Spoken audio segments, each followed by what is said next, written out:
You're listening to the Paranormal Peeps on the Darkcast Network. Come to the dark side of indie podcasts with the Darkcast Network. We have cookies. Between the realm of the dead and the journeys of the living, join Josh, Jamie, and Elisa as they delve into the vast world of the paranormal and breathe life back into the history of the departed. Hey, everybody. Welcome back to the Paranormal Peeps podcast.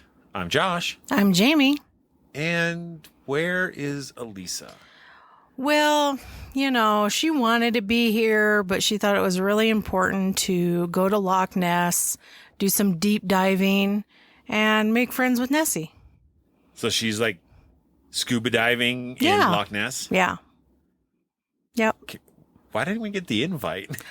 You know, I asked that when she was flying with pterodactyls, and I asked that when she was looking for Bigfoot to give him a mani-pedi, and she just, I don't know. Man. I guess she has these special bonds with these things. Doesn't want to spook them. She's got that paranormal bond to the cryptids. There you go. All right, so today we are going to talk about the most haunted house in Australia. Ooh, Australia. Right? The country that everything wants to kill you in. Except this house. I don't think this house will kill you. You know, I don't know. I guess we're going to find out. Let's find out. Although I will say this, if I was visiting the house and doing a paranormal investigation and a huntsman spider decided to walk up the wall, I would probably just throw all of the equipment away and be done with it. I wouldn't even take the time to do that. I just turn around and run. Just abandon it. Dive out the first window, door, whatever. We've just abandoned the equipment. We're good. And how did it burn down? There was a spider. No, because then you get accused of torching the place. Right. So the home was actually built by a Christopher William Crawley. And he was born in 1841 to his parents, William and Jane Crawley. And he grew up kind of like in the inner city suburbs of Balmain. Okay. He developed an interest in farming. In 1860, he married his wife, Elizabeth Carr. And the couple moved into the town of Junee, where Christopher had purchased 2 parcels of land to build their family home. Now, Christopher unfortunately struggled to make ends meet in the early years. He lived in a small slab hut with his wife and growing family. However, his fortune changed in 1878 when the Grand Southern Railway line opened. So that brought a whole bunch of travelers and agricultural trade to town. And Christopher, being the kind of entrepreneurial kind of guy, he actually bought a license to build a railway hotel. Dang. On the opposite side of the railway station. So, you know, people get off the train and there's the hotel right there. Perfect. So obviously, yeah, that's the best way to do it, right? And Well, it's convenient. It's convenient. And he actually became one of the town's wealthiest residents. Gee, I wonder why. Right? Hard to imagine. So as his wealth and societal status grew, he kind of thought, you know what? I need something to show my success. I need a symbol to show how wealthy I am. Oh, geez. Ego, right? A little bit. So in 1884 to 1885, he built the Monte Cristo Homestead. Like the sandwich? Like the sandwich. Ooh, I could go for a Monte Cristo. I could too. But it's definitely not named after the sandwich. Dang it. I know. I was actually hoping in the research that this is where the sandwich was named after. Unfortunately, if you guys do know that the Monte Cristo sandwich is named after the Count of Monte Cristo. Yeah. So this home is a 2-story mansion overlooking the town of Junee. The house was built in the late Victorian style and became an ultimate status symbol. Prior to its construction of the homestead, the Crawley family, father, mother, and 7 children Dang. lived in a small brick cottage that was turned into the servants' quarters. Okay, so they repurposed it. Yeah. The original slab hut was demolished and turned into a stable for the Crawleys' prized horses. The new home was built on a hill overlooking the entire town and became the magnificent representation of Crawley's wealth and success. Like he's above everybody else because he's up on a hill. A little bit symbolically. Like that. Symbolically, yeah. It's interesting though, because if you look at a lot of the places where these super wealthy people lived, yeah, they usually did live up on a hill overlooking town at the time, anyway. Yeah. So Monte Cristo is the grandest home of the landed gentry in the region. It was envisioned as the ultimate status symbol, much like a feudal European castle. It served as the center of local power and was strategically located on the hill, allowing its lord to survey his realm from the second-floor balcony. Of course. Despite being a farming property, the nucleus of the Crawley family's agricultural pursuits, Mr. Crawley was not above getting his hands dirty. So at least he toiled in the soil. Yeah, he'll get in there right down with anybody. Yeah. Well, that's good to know. So I like hearing that, hey, I'm not going to ask you to do things I'm unwilling to do myself. Right. As, the boss. Yeah. Yeah. It's kind of like the Mackey Mansion, right? Like John Mackey was, yeah. I mean, he got into the mines. I mean, he was down in the Comstock Lode. Yep. Slaving away. That's right. So no expense was spared in construction of this beautiful mansion. It was built of sandstone bricks, fired on site and laid on a dry stone foundation. In over a century, not a single crack has appeared in the structure. Imagine that when things were built to last. Yeah. And done properly. The downstairs walls are 18 inches thick. Dang. And the upper walls are 9 inches thick, both made of solid brick. Nice. So that's going to really be like insulated really nicely. Sure. That actually might be pretty comfortable in the hot winters. I would hope so. Or hot summers. Because if it bakes like a brick oven, then that's a whole nother problem. We cooked our turkey right on the stove, right on the kitchen table. Yeah. In 5 minutes. The ceilings are 12 feet high with cypress pine construction upstairs and lathe and plaster construction downstairs. 12-foot ceilings. Nice. Some really good vaulted ceilings there. I thought 10-foot ceilings was nice. Well, it is. I'm not going to complain. Yeah. The house was built during the late Victorian era and has pleasing lines and proportions and retains much of its symmetry to that earlier period. The applied decoration of plaster work and cast iron lattice adds the necessary touch of opulence so loved by the Victorians. Monte Cristo's charm lies in the balance of its design, which demonstrates a style of building unchanged since early colonial days. Nice. So it was really like this beautiful, gorgeous place. Well, yeah, and I saw a picture of it, and it is nice. Yeah, that's what it looks like today. Yeah, it makes me wonder what did it look like back then? I think close to that, but there's a center period that we'll talk about. Okay. In its day, the homestead was renowned as one of the region's social centers.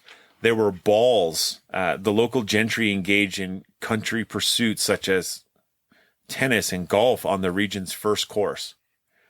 Between these social events, the Crawleys raised 7 children, all of whom went to lead happy, productive lives. The girls, Helen Ann Lillian, Lydia Blanche, Florence Agnes, and Angela Christina Pidge, were all musically talented and received education at the best schools their parents could afford, including the Dominican Covenant in Maitland and South Vincent's Potts Point. I don't know what that is. They're 2 supposedly very prestigious places. Sounds great.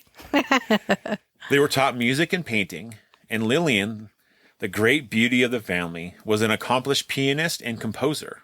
She composed the Scotty She in 1895 for a ball at the Government House and dedicated it to Lady Dunbar. Angela Christina was a talented artist who enjoyed sketching and pen drawings. So they had a wide variety of like musical, painting, probably appreciation for the arts. Yeah. Yeah. So they had a wide range of interests. Yeah. And accomplishments. Yeah. Yeah. Which I mean, that's great. That's really cool. I think that's great when, you raise happy, healthy kids that are, productive. Right? So the boys, Marvin Marmaduke. Marmaduke. The big red dog. Yeah. No, that's Clifford. Oh, that's right. Marmaduke's like the Great Dane. Yes. Yeah. Aubrey Clarence and Alphonse Hillary were educated at Riverview and St. Joseph's in Sydney and St. Patrick's in Goulburn. Again, I'm sure these are very prestigious places. Yeah, we're not familiar with them, No, but not others at all. maybe. Yeah. Mervyn, nicknamed the Pioneer of Queensland, owned and operated extensive pastoral holdings in the state. Aubrey, who played the violin, became a doctor, and Alphonse, noted as the finest pianist of a very musical family. He became a solicitor and broke the Australian record for practicing for 62 years. Dang. Yeah. That's commitment. It really is. Like, he really had a passion for it to, do that a majority of his life. And he was the best pianist in the entire family, with all of his sisters playing music. Yeah. That's amazing. That's impressive. That is impressive. Good for him. Yeah. Mrs. Crawley, remembered as the very like Queen Victoria, usually wore a black lace dress, lace cap with stand-up beaded collar, and lace cap. She ruled a house with a rod of iron. Figuratively. Let's hope. We hope. And with her husband, appeared to be the quintessential Victorian couple, but perceptions were often misleading. Staff would later recount stories of harsh mistreatment by the employers, which spawned many ominous legends persisting today. See, that makes me sad. That there's this wonderful family that, they sound like they were, always willing to get their hands dirty and work and do all these things. But then to hear that they mistreated their staff. Yeah. It makes me sad. It's super sad. The thing that's interesting, though, I mean, if you think about it, right? Like, this wasn't an uncommon practice back in the 1800s. I know. It's still. Yeah, it still should. You can't tell me that back in that day that other people of, wealth didn't go, hear those things and say, well, that's really wrong that they did that. You can't tell me that it was just, I think maybe it was widely accepted because of the time. Yeah. It doesn't mean it was okay. Very true. Yeah. Maybe they had chocolate pie. Yeah, a lot of people won't get that, though. They probably won't. If you get it, if you know, you know. Yep. William Christopher Crawley, he died at the Monte Cristo on 14th of December, 1910, at the age of 69. But he died from heart failure secondary to blood poisoning caused by a carbuncle on his neck becoming infected when it was rubbing up against his starch collar. Oh, boy. It's believed his widow only left the house on 2 occasions in the remaining 23 years of her life. She turned an upstairs box or storage room into a chapel and immersed herself in the Bible. Mrs. Crawley herself died at Monte Cristo on the 12th of August, 1933, at the age of 92. Wow, she really lived a long time. A long life. She died of heart failure secondary to a ruptured appendix. Oh, my. Not a fun way to go either. No. The homestead's glory days were over, but Monte Cristo remained a Crawley family home until 1948, when the last members of the family vacated it. After their departure, no one lived in the house until it was acquired by the Ryan family more than a decade later. By this time, its furnishings had been auctioned off. The stately grandeur of the Monte Cristo had faded with time, vandalism, and neglect from a generation that had ceased to care about its pioneering past. That's kind of the story for most of these places that you see. Historic and even not. People cease to just care and they just, or banks buy them and own them and they don't, put them up for sale or anything, and then they just deteriorate. We saw that back when we lived in Washington. Oh, yeah. It happens. Over by where our friends lived, there was 2 or 3 homes that were perfectly good homes, and the banks, for whatever reason, were just sitting on them. Yeah. and they didn't rent them out. They didn't sell them, and they got dilapidated. And you just, and craftsmanship isn't like it was back then, where it is solid and it was done right and built to last. Right. So these homes, they deteriorated much quicker. Yeah. I mean, this home, I've got some pictures of this house. When the Ryans bought it. And there's like floorboards missing on the balcony. Mm-hmm. Most of the wrought iron is missing and gone. There's holes in walls and ceilings and stuff. Oh, sure. Like, it was just beat up from people who just vandalized it. And I mean, it's the same thing with homes today, right? Any place that's abandoned, people go in there just to bust windows or break spray stuff. paint and put holes in the wall, you name it. Because they can. And silliness in itself. It's stupid. So in 1963, Reginald and Olive Ryan bought the Monte Cristo Homestead, and they began the process of restoring it to its former glory. See, I love people that come along and say, this has significance. It was, there's history here. Yeah. This beautiful craftsmanship at one time. Let's restore it to that. So put it back the way it was. I like people who go in and care. Yeah. And that's the picture that you saw that I sent you. That's the restored home. Yeah, and it looks nice. So as we discussed, the house had been abandoned for a decade and was in horrible disrepair. So the Ryans worked really hard to get this house restored, including sourcing original furnishings and fixtures to recreate the house to its original ambiance. Yeah. Which is pretty neat, to go find the original stuff that they built the house with and go put it back. Absolutely. Dedication right there. Yeah. Because a lot of people would go in there, and with something like that, they'd be like, we'll save what we can save, and the rest, let's just do it this way. Yeah. So the Ryan family has deep roots in the Junee and the Wagga Wagga region. Wagga Wagga. Wagga Wagga. Wagga Wagga. With Reginald Ryan, the patriarch was born in January 18th, 1934, as the youngest of three sons to Stanley and Florence Ryan at 24 Best Street, Wagga Wagga. I would love to live on a street that was Wagga Wagga. Well, that was the town. Oh, I'd love to live in a town like that. They lived on the best street in Wagga Wagga. Where do you live? I live in Wagga Wagga. Oh, I love it. Despite the fact that the Monte Cristo Homestead was constructed by the Crawley family in the 1800s, its existence today is largely due to the hard work and dedication of the Ryan family, who saved it from being demolished many years ago. Yeah. Well, thank goodness. I know, right? It's like if they wouldn't have done it, it would have been... probably would have been gone by now. Yeah. So Reginald Ryan, he was actually a tailor by trade. So after he purchased the homestead and working tirelessly to pay off the bank loans and restore the property and care for his family, he also ended up having to work a variety of additional jobs. Oh, wow. Including as a drinks waiter, a laborer, a door-to-door salesman, and then he eventually became an antiques dealer.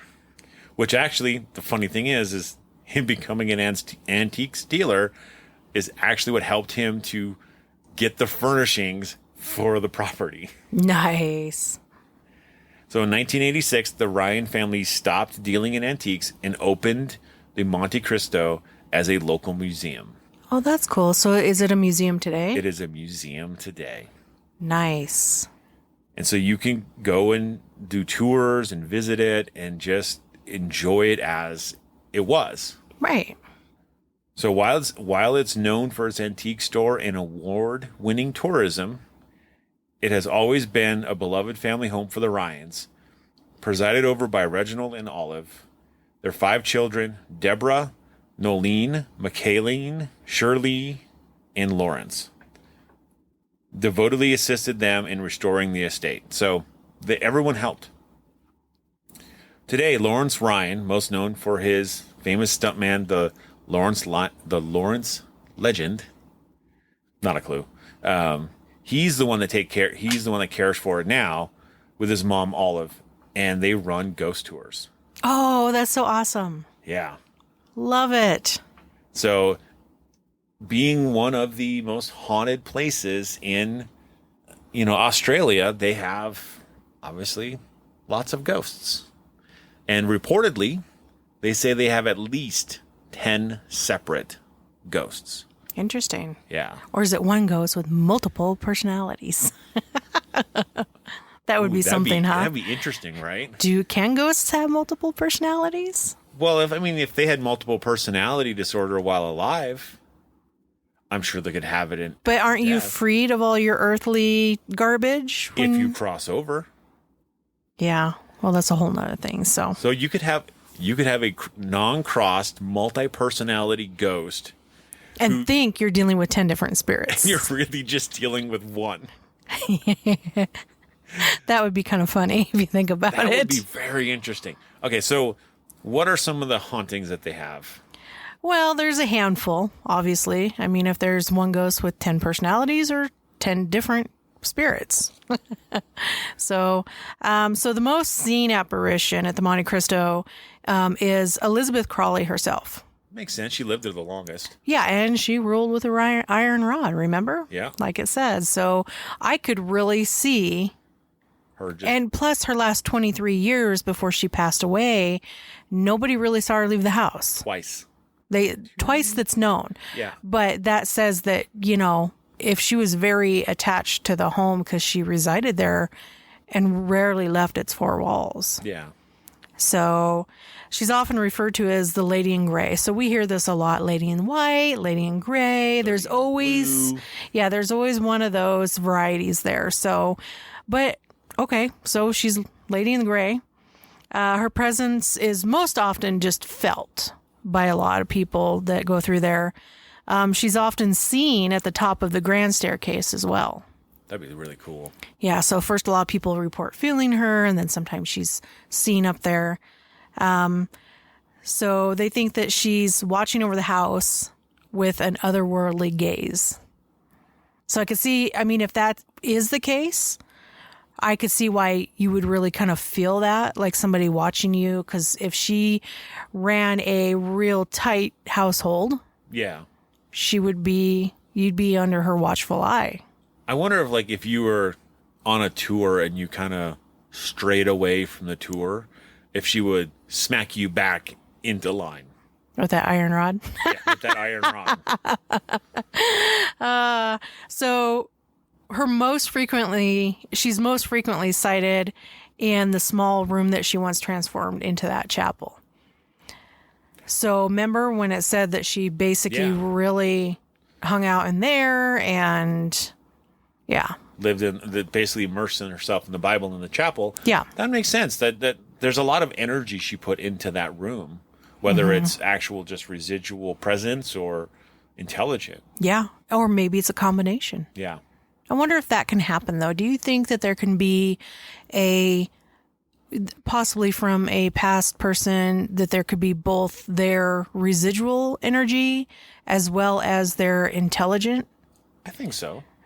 Because the thing is your energy imprint on an area is due to your... on the environment. Yeah, it's due to your, emotions and stuff on the environment. Yeah. And so if you have a spot like the chapel where she was in there, maybe praying all the time and, reading the Bible, there's a lot of emotional energy, just her presence energy in itself. Sure.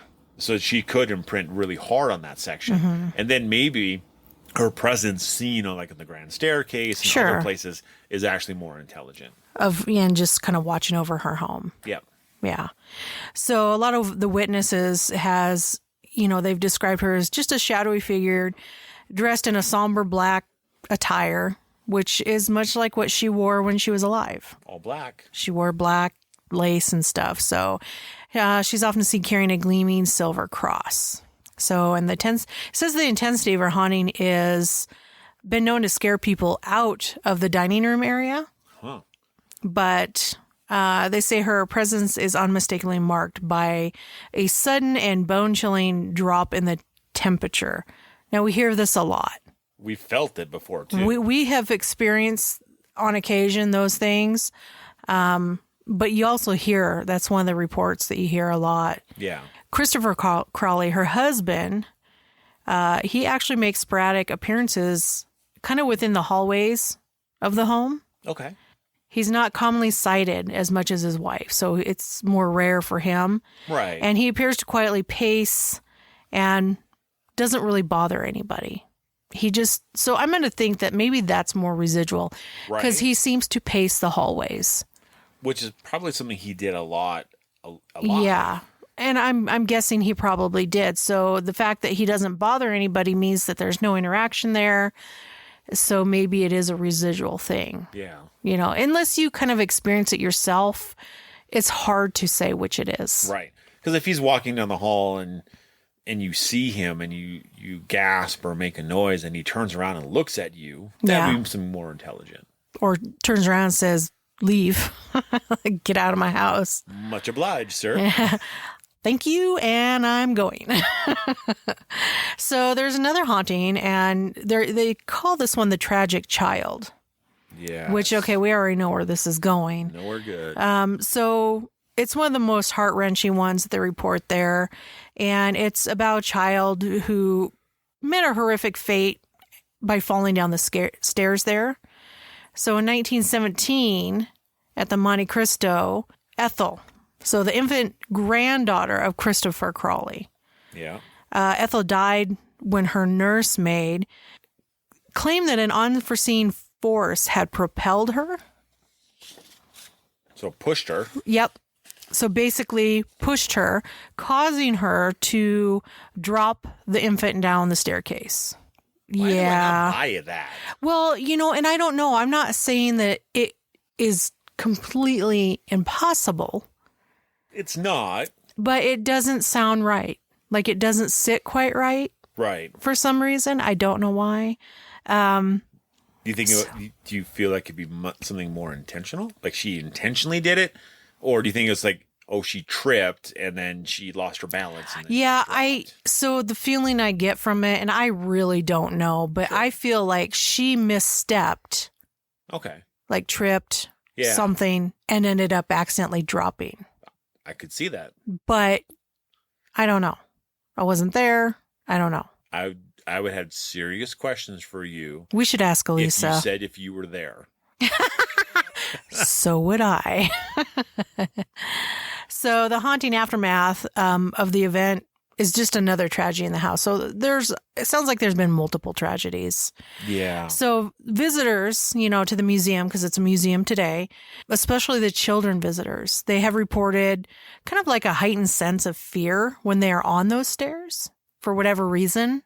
Also, not just kids, but adults too have actually encountered unsettling experiences in that same area by the stairs and on the stairs. They feel like phantom hands pressing on their backs, right? And even sensing kind of like an eerie moisture. So like a dampness. So it's like, like if you are, I don't know, if you're like walking and someone has really hot hands and they put them on your back and because the heat against your back and say like your back's on the cooler side and it causes that moisture. Yeah. So they say that they feel the hands on their back and then it leaves like that moisture. Weird. It creates like a moisture. Or like a cool clammy hand against a that warm too. body. Yeah, something, right? Either way, it creates this moisture.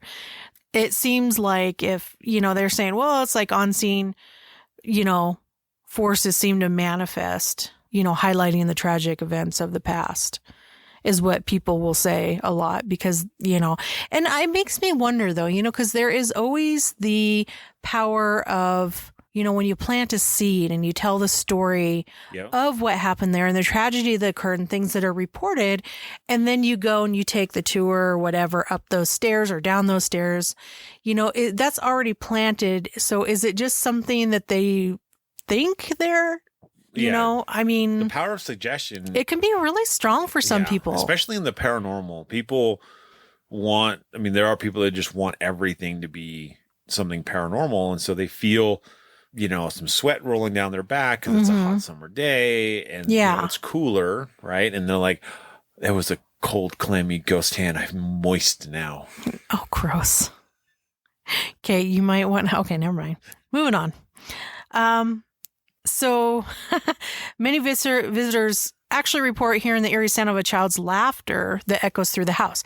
Here's the thing, though. The child that was dropped or whatever Right.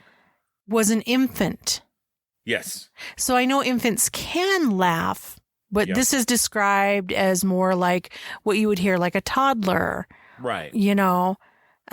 So I'm not sure about that one. Well, from my understanding is that ghosts can come back and appear as they choose Whatever age. at whatever age. So you could have someone who just wants to come back and be a little more mischievous, Possibly. and Or it could be yet another spirit. or yet another spirit. And it's like, you know what? I'm going to mess with people. I'm going to laugh as a little child and see everyone freak out. Well, you know, and here's the thing though, is a spirit doesn't necessarily have to be, had a tragedy on that property or in that home to actually, they can be transient spirits that just kind of like, hey, there's kids here and people here and I'm going to go over here, you know, and Yeah. so we have experienced those things too. We have. In our investigations at times. We've had encounters with transient spirits before. So yeah, that could be another piece to it. Sure. Okay, so another one reported there is there's reported that there's two sorrowful apparitions. Both were maids. One who suffered actually a terrible fall, and then there was one that's reported to be a confined woman who spent a lifetime in isolation. So that raises some more questions. Well, I mean, yeah, if you think about it, if these, Oh, well, you got some more. I got some more. All right, what else you got? And I'm wondering if this is the confined one. But one of the maids was actually pregnant with Christopher Crawley's child. Whoa. Oh, no. She jumped from the balcony to her death. So that's the one that suffered a severe tragedy. Yeah. I mean, I'm guessing. So it says her ghost still haunts the veranda and that there's a ghostly bloodstain that marks the spot of her impact. Which I wonder if they try to clean that up and then it just reappears. Because I have heard of that happening before, too. I have too. And you're talking about the veranda. So that's where everyone enters in. Can you imagine walking into the building, looking down, and it's like, there's a blood stain on the ground. You're like, oh, yeah, it comes and goes. Comes and goes. Yeah, we clean it up. We scrub it out and stuff and pressure wash it, but it just shows back up. So it's reported that they're present, linger in the shadows. So another one is a phantom coachman and a stable boy. Ooh. So we've heard of a phantom coachman before. Yeah, we covered that one on the Borley. The Borley Rectory, yeah. So there's a young stable boy named Morris, and he was sleeping with the horses and carriages. And he was burned to death when his boss, thinking he was pretending to be ill, set his straw mattress on fire. He was too ill to get up, so cries and yells, they say, can still be heard in the night coming from that area. I don't know about this one. I don't know who would do that to a person. That is really rough. Oh, I think you're not really sick. Let me light your mattress on fire. Oh, you died. Oh, you must have been sick. I guess you were sick. Yeah, he was too weak and ill to get up and get out of the fire. That's horrible. Isn't that horrific? That's terrible. So there's also a phantom coachman, forever committed to his role. And it says that he roams the grounds, and on moonless nights, the haunting clip-clops of horse hooves and the rattling of the carriage wheels can actually be heard echoing. That sounds very residual. It does, doesn't it? Yeah. Because they're saying the coachman, but it's the carriage and the chains, like, you know, the gear on the horses Right. and the horse hooves. I don't see where... Well, they said he also roams maybe that is part of the roaming of the grounds in that avenue, but... Yeah, I'm guessing that's what they're referring to. Yeah, that sounds pretty residual. Just if you're gonna, I mean, it would still be really cool. Can you imagine sitting out there like on a beautiful night where you got a full moon and you just hear like click clop of horses, and then there's nothing near you? That would be kind of cool. So another one's the crying baby. So a lot of places have a crying baby. Yes, they do. So the spectral baby cries, they come from the nursery, even though no infants reside in the homestead. Well, now wait a minute. Did we not just cover one that said that the maid dropped an infant on the stairs? Yeah, but they're saying currently. I mean, can you imagine being in the nursery and hearing a baby cry when there's not a baby in the building? Yeah. That would be scary. That would be terrifying. I'd be like, nope, I'm out. I'm done. So the phenomenon, it actually confuses and frightens countless visitors to this place. So that just adds to the eeriness of that place, you know? It's just like... So now there's a malevolent spirit. So possibly one of the homestead's ill-fated servants is what they're thinking. But it's been known to target visitors by hair pulling and unexplained scratches and just an overwhelming sense of dread to those who visit. So that definitely sounds like a negative entity. Yeah. Yeah, it sounds like somebody with a lot of anger. Yeah. You know, a lot of resentment. I mean, could it be an ill-treated servant? Sure. Sure. Well, it could be lots of things, though. It could be Mrs. Crawley, too. Well, we don't know. Yeah. So there's a phantom gardener. They say he's was dedicated to his craft, and he tends to garden even under the cover of darkness. Says that he's reported to wander the estate's extensive grounds and just kind of going about his duties. So that sounds a little more residual in that sense. Yeah. Unless, like, you have untrimmed hedges and you come back in the morning and they're trimmed. Oh, there's no reports of anything like that, though. It just, like, he's going through the motions. So yeah, that definitely sounds I would tend to think it was residual. So then there's a creepy mirror. Gotta have one of those. So it says throughout the house, eerie apparitions are actually captured in photographs and a lot of times in the mirrors. The reflections kind of defy explanation and really unsettle those who actually witness it. I set about to try to find people's paranormal experiences on this place. Yeah. And I came across one, and it was about this mirror. A mirror. Well, yeah, this says it's just one of the mirrors. Yeah. It doesn't say all of them. And they're talking about, like, well, I was with a bunch of skeptics, and, I'm kind of a skeptic myself. And here's this picture that I took of this mirror using just my phone camera. Sure. Which most people use. Here's the deal. Is this picture was grainy because it took it in a darker room. Sure. That totally makes sense, right? Except in the mirror itself was an apparition, and if you can't see my air quotes, they're there, of what looked like a woman that wasn't grainy, that was perfectly clear, with crisp, clean edges around the outline, and then the whole thing was filled in a different color, and I'm like, no. Absolutely not. Why do people do things like that? I don't know. They mean, do. That is upsetting. And I know a lot of paranormal people that are, like have paranormal teams or go on these investigations, and they treat it seriously with respect to the property, to the spirits, right? Yeah. But why do those do they just want their 15 minutes or what? Because you give us all a bad name when you do this crap. Well, they weren't even an investigator. That's the thing. They were on a tour. But I don't care. Yeah. It's a tour of a known haunted location. I think people, there's always faked evidence out there, right? And yeah, but why? That's not the first one I figured I saw on this place. And I think people just want to believe so much that they create their own, and they want people to believe. Oh. And that's what happens. People get duped. What they do is they just make it harder for those that actually go out and do this seriously. Yeah. They make it harder so that when we do find something that we really believe is actually paranormal, people are like, nah, you're fake, because there's so much fake crap out there. Yeah. And it's upsetting. It's tough, right? But it is. It's tough. I don't get people. True paranormal stuff is hard to believe anyway. It is, because there's so many unknowns.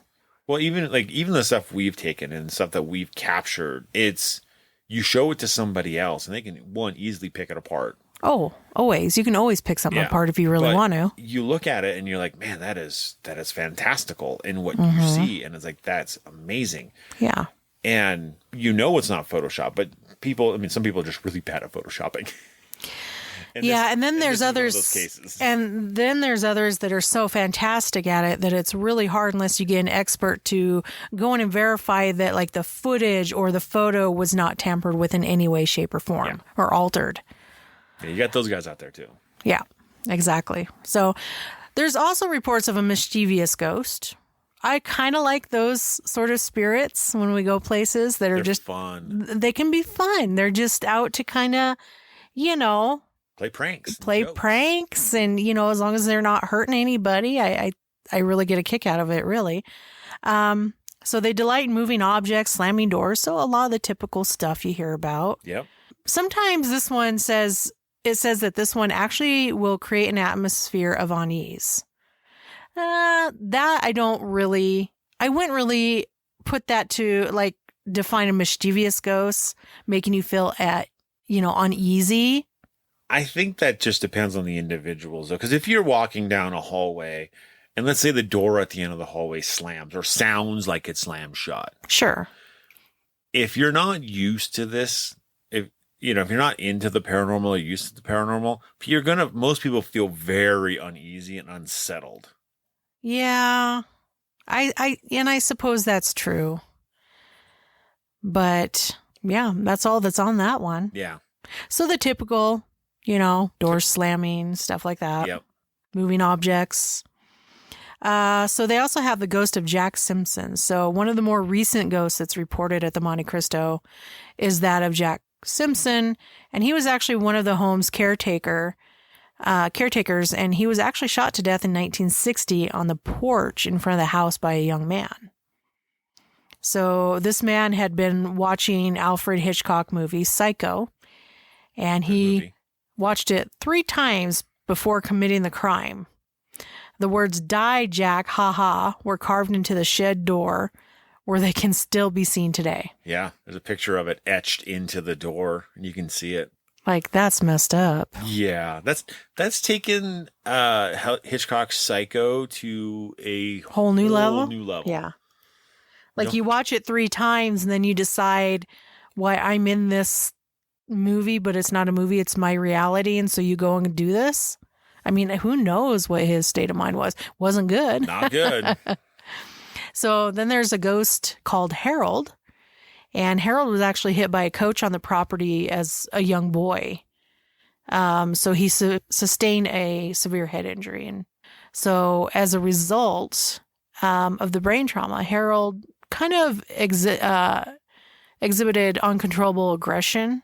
Ooh. And he could no longer care for himself. And he was chained inside the coach house for over 30 years. That's weird. So he suffered a traumatic brain injury. Yep. So he was hit by a coach. And then because traumatic injury. And so because they were having issues with him, yep, they chained him in the coach house for 30 years. So he would scream and howl every day, almost nonstop. So that gave kind of, local children believing a monster was trapped on the grounds, because they'd hear this wailing and this screaming every day. What would you think if you didn't know? Yeah. I would think there was too. That's why you get a Baby Ruth bar. Stop it. This is not the Goonies. So authorities eventually found him, and as an adult moved him to an asylum, and that's where he later died. And so he still haunts the property. Well, that's where he belonged in the first place. He should have went to an asylum the first time. So I know. I mean, hopefully when he was moved there the last few years of his life, where, I hope he was not mistreated. Yeah. Well, often those asylums, I know. On the year, they were I know. It was bad. Mistreated. And that's what I'm saying. You spend in the coach house, you spend 30 years chained. And maybe he had a decent life chained. I mean, it sounds messed up, right? To say that someone could have a decent life. Well, I'm guessing if he wailed and screamed constantly. But he might have done the same thing inside of an asylum, too. Yeah, we don't know. Yeah. It doesn't really go into that detail. So it's really hard to say, but it still makes me very sad. It is very sad. So they've actually heard his chains rattling, and some even claim to hear his screams. So That'd be terrifying in itself. I think, yeah, that definitely would raise your hair a little bit, wouldn't it? Yes, it would. Let's see. First paranormal experience. So in 1963, Olive and Reginald Ryan, they purchased the rundown mansion. Yeah. Okay, we went through this and began to repair it. Late one evening, after they went on a shopping trip to pick up building supplies, they returned home to an astonishing sight. Bright light streams from every door and window. So lights are on. Lights are on, bright, like unusually bright. To them, it seemed impossible because the house had no electricity. So you didn't leave the lights on because there are no lights. There are no lights. So the Ryans actually thought burglars were inside, or maybe squatters had returned because there was an issue with squatters in that place when they were making repairs. So they tell their kids to stay in the car, and then as they approach to investigate it, the lights just all go out all at once. And they search the house. They find no one anywhere in that home. Jeez. So this was actually only the first of a lot of unnerving experiences that the Ryans actually had. They usually hear footsteps walking across an upstairs balcony. That could be Mr. Crawley. Because remember, he would sit up there and watch over. Sure. And so it very well could be. Sometimes they see a woman in white standing there. And Olive feels hands resting on her shoulders when no one's there. So that kind of goes in line with the hands on your back on the staircase. Except for these are on her shoulders. But still.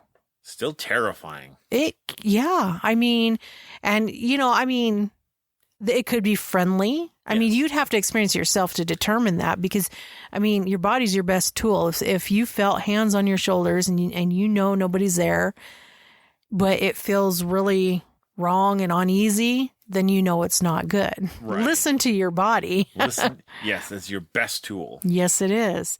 So Reginald, he hangs a picture and then he finds that it falls on the floor. It's unbroken though. And it happened 2 nights in a row. So he found it on the floor. Hung it up on the wall. Made sure that it was secure. And then the very next night around the same time, same thing. That's kind of cool. Yeah. So did not like that picture on that wall. Obviously they didn't want it there or they just didn't like the picture at all. So the most disturbing incident is that one evening, one of their daughters goes to check on one of her little brothers that was sleeping. Yeah. And she actually sees an elderly man in old-fashioned clothes standing at the end of her brother's bed. Now, that would be startling because you don't expect somebody to be there. You know it's not your mom or your dad or anybody. So that would be unnerving, especially for a young girl. Yeah. To see that. So obviously she races off screaming to her family about a man that's in the house and they find no one. So the little brother, which was Lawrence, he learns about the incident, when he's later, in later years when he's a teenager. Right. And he moves out of the main house to a different bedroom. And he says, I always felt like someone was watching me in that room. So, yeah. Kind of sounds like Mr. Crawley. And it very well could be. Maybe he's in there like, hey, who are you? Or maybe he's in there and, because Lawrence was a little boy at the time. So maybe he's in there like he would check on his own kids back in the day. Maybe he's just checking on this little one. He had 7 kids, right? And some boys and girls. Yeah. So maybe it was something more fatherly, more lovingly. They don't have any real negative things to say about Mr. Crawley. So no, not really. So I don't know. Overall, what I get, the sense of the hauntings here are, a lot of them aren't harmful. Yeah, there doesn't seem to be anything really malevolent. Well, the one where they call it the malevolent spirit and scratches and, and pulling of hair, that one maybe. But as for all the others, I just get the feeling that they're not. Yeah. They're just not. They're not meaning any harm. Basically type 1s, just a normal everyday haunting. Yeah, like the missus kind of watching over her home, you know. those pieces. I don't feel like any are horrible or bad. No, it doesn't seem like that. It seems, it does seem like it's a very active place. It does. It really does. It's definitely, I mean, we say this about just about every place that we talk about, add it to the list. It's another place we'd like to go and investigate. Beautiful. Yeah. Well, I mean, it's not anything super fancy. But it not is by today's standards, right? But it is a nice home. It looks nice. Obviously, it's a museum now, but I would love to go in and see the inside. It reminds me of a larger version of the Mackey Mansion. Yeah. In essence, right? Sure. And that's the thing is like these homes were mansions in the day. And granted, you had room for husband, wife, 7 kids, and their servants. Sure. So the grounds are rather large. Yeah. And the house is, it is a good sized house. Yeah, but like when we went to the Mackey Mansion, while that was a mansion back in the day, by today's standards, it's not even. Our townhouse is bigger than that Mackey Mansion. More square footage, yeah. So. And that's the thing, right? It's like. You're talking about a home that's 130 years old. Sure. I think it's amazing that it's still standing. Well, like I said, craftsmanship. Yes. Well, it is 18-inch walls. Like if you have a base foundation of 18 inches on the walls, that's thick. Like most homes today are built with like 6-inch walls, 8-inch walls. This is. Yeah, but today's building standards are really lacking. They are. There's been so many new builds that are just absolute garbage. Yeah. It's the difference, right? Homes today are built out of expedience.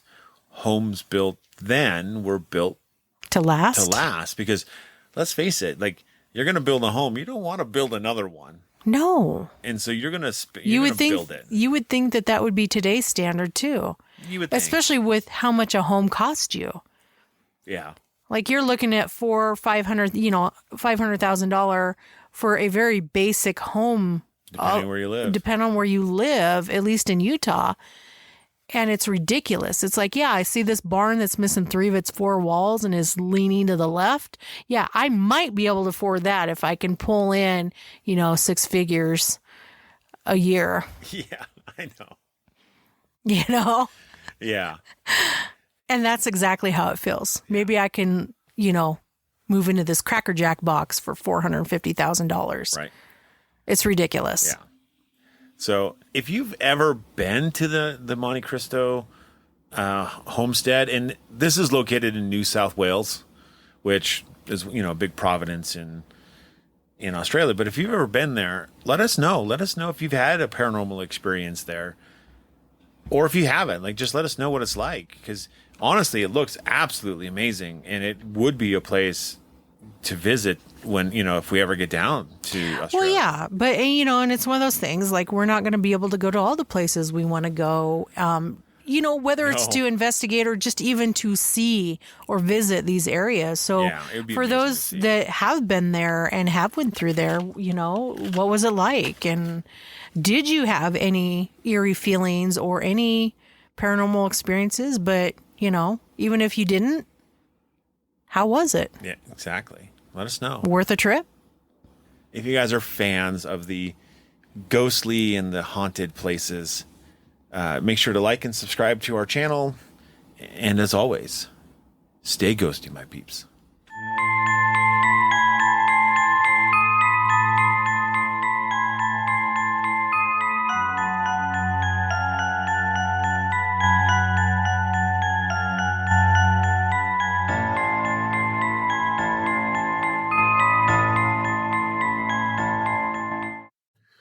Thank you for listening to the Paranormal Peeps podcast.